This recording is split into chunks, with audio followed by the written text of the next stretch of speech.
Previously, in the dungeon of the Mad Mage. On their way out of the dungeon, the party found a secret door, thanks to the blessings of Dumathoin, the Dwarven Keeper of Secrets. They chose to investigate, even though their resources were running low, and after making their way down a mysterious hall of shields, being snooped on by a spectral eye, and fighting yet another secret door, they found themselves face to face with a swarm of giant rats and a rather corpulent were-rat named Flindle. The party spent some time conversing with Flindle and found that he was an agent of the Xanathar, searching the dungeon for treasure.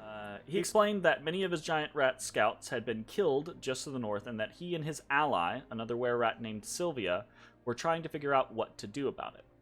Flindle propositioned the party.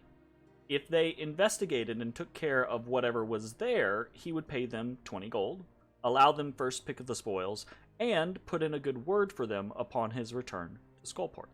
The party agreed and took their leave, heading north. There they found a zigzagged hallway in the bones of many dead creatures.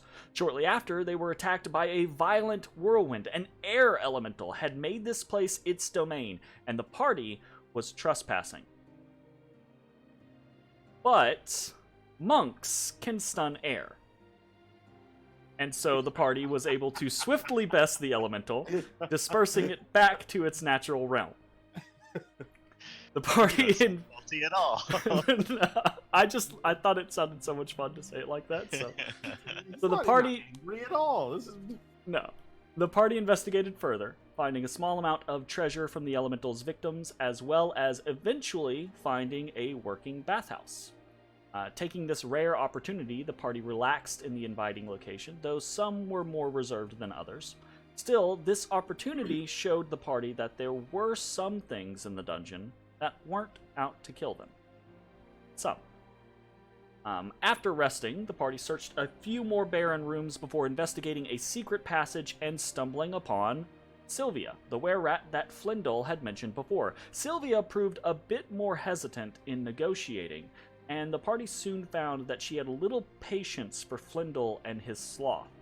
So much so, in fact, that she offered to pay the party not to report back to him, hoping that if he didn't have the option of exploring further, she might be able to get him to return to Skullport sooner.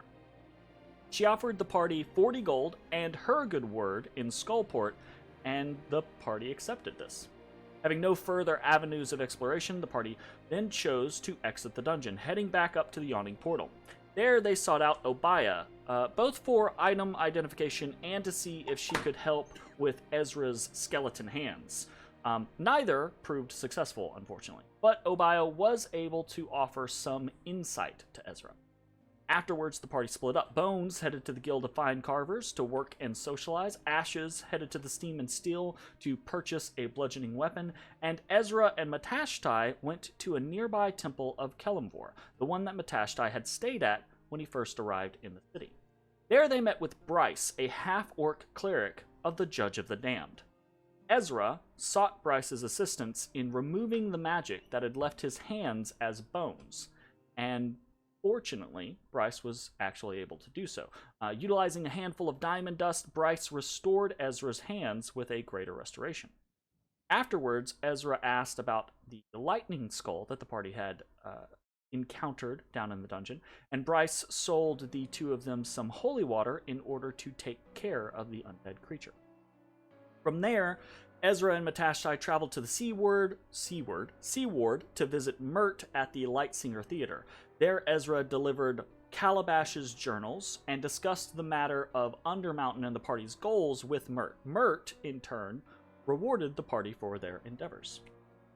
Later, the party reconvened at the Lifted Spirits, another day of triumph under their belts. If you can call the deeds of this day a triumph. After all, a man had been slain this day. True, justice had probably been served, but was what they had done right?